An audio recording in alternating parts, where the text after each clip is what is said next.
সিরিয়ায় বাশার আল আসাদের পতনের পর দেশ গঠনে মন দিয়েছেন বিদ্রোহীরা। ঠিক এই সময় দেশটির ভবিষ্যৎ নির্ধারণে ব্যস্ত হয়ে পড়েছে বিশ্বের প্রভাবশালী দেশগুলো। সিরিয়ায় নিজেদের দূত পাঠাচ্ছেন তারা। দেশগুলোর আরেকটি লক্ষ্য বাশারের পতনে ভূমিকা রাখা বিদ্রোহীদের সঙ্গে সম্পর্ক গড়ে তোলা। বিদ্রোহীদের অতর্কিত এক অভিযানের মুখে গত রোববার ক্ষমতাচ্যুত হন সিরিয়ার প্রেসিডেন্ট বাশার। এরপর মধ্যপ্রাচ্য সফরে গেছেন মার্কিন পররাষ্ট্রমন্ত্রী অ্যান্টনি ব্লিংকেন। জর্ডানের বাদশাহ দ্বিতীয় আবদুল্লার সঙ্গে সাক্ষাৎ করে সিরিয়া ইস্যুতে কথা বলেছেন তিনি। শুক্রবার তুরস্কের প্রেসিডেন্ট এরদোয়ানের সঙ্গেও এই নিয়ে কথা হয়েছে তার। বাশারের পতনে মূল ভূমিকা রেখেছে বিদ্রোহী গোষ্ঠী হায়াত তাহরির আল শামস HTS। এই গোষ্ঠীর ঘনিষ্ঠরাই সিরিয়ায় অন্তর্বর্তী সরকার গঠন করেছে। যুক্তরাষ্ট্র সহ পশ্চিমা অনেক দেশের সন্ত্রাসী তালিকায় রয়েছে HTS। ব্লিংকেন বলেছেন, সিরিয়ার নতুন সরকারকে মানবাধিকারের মূল নীতিগুলোর প্রতি সম্মান জানাতে হবে, সংখ্যালঘুদের সুরক্ষা দিতে হবে এবং সিরিয়া যেন সন্ত্রাসবাদের ঘাঁটিতে পরিণত না হয় তা নিশ্চিত করতে হবে। এদিকে রাজনৈতিক পথ পরিবর্তনের পর প্রথম দেশ হিসেবে সিরিয়ায় উচ্চ পর্যায়ের কর্মকর্তা পাঠিয়েছে তুরস্ক।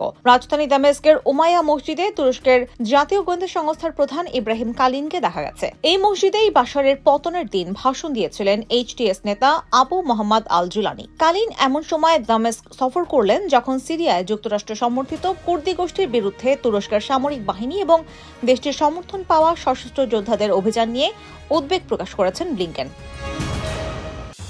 সিরিয়ায় কুর্দি নিয়ন্ত্রিত কিছু অঞ্চল রয়েছে, সেখানে তাদের নিজস্ব সরকার ও সামরিক বাহিনী রয়েছে। এই কুর্দিদের সন্ত্রাসী তালিকায় রেখেছে তুরস্ক। যদিও সিরিয়ায় গত 13 বছরের গৃহযুদ্ধে বাশার বা বিদ্রোহী কোনো পক্ষের সঙ্গে ছিল না তারা, তবে বাশারের পতনের পর গোষ্ঠীটি নতুন সরকারের সঙ্গে সংহতি প্রকাশের ইঙ্গিত দিয়েছে। সিরিয়ার নতুন সরকারের সঙ্গেও আঙ্কারার সম্পর্ক রয়েছে। সিরিয়া চলমান বিশৃঙ্খলার সুযোগ নিয়েছে ইসরায়েলও। বাশারের পতনের দিন থেকে দামেস্ক সহ দেশটির বিভিন্ন অঞ্চলে 5 শতাধিক হামলা চালিয়েছে তারা। এতে ধ্বংস হয়েছে সিরিয়ার বিভিন্ন সামরিক স্থাপনা, অস্ত্র উৎপাদন কারখানা, অস্ত্রাগার, যুদ্ধবিমান, যুদ্ধজাহাজ ও ক্ষেপণাস্ত্র। দুই দেশের সীমান্তে গোলান মালভূমির বাফার জোন বা নিরস্ত্রীকরণ অঞ্চলের দখল নিয়েছে ইসরায়েলি বাহিনী। শুধু তাই নয়, 1973 সালে আরব ইসরায়েল যুদ্ধের পর প্রথমবারের মতো এই বাফার জোন অতিক্রম করে সিরিয়ার ভূখণ্ডে প্রবেশ করেছেন ইসরায়েলের সেনারা।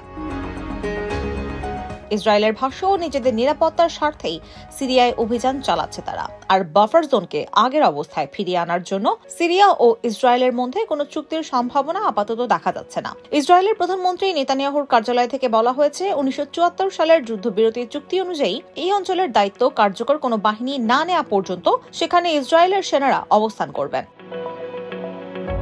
এ নিয়ে অ্যান্টনি ব্লিংকেন ও যুক্তরাষ্ট্রের জাতীয় নিরাপত্তা উপদেষ্টা জ্যাক সুলিভান ইসরায়েলকে একটি বার্তা দিয়েছেন। তারা বলেছেন, নিজেদের সুরক্ষার জন্য গোলান মালভূমিতে ইসরায়েলের সেনাদের অবস্থানের বিষয়টি যৌক্তিক, তবে যুক্তরাষ্ট্র এই আশা করে যে সেখানে তারা স্থায়ীভাবে ঘাঁটি গেড়ে বসবে না। সিরিয়ায় বাশার সরকারের বড় মিত্র ছিল রাশিয়া। প্রায় 1 দশক ধরে তারা বাশারকে ক্ষমতায় টিকে থাকতে সহায়তা করেছে। এজন্য সিরিয়ায় 2টি সামরিক ঘাঁটিও গড়ে তুলেছিল Moscow.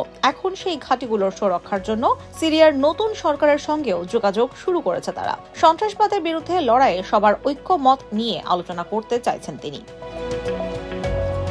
IBTV USA, new York.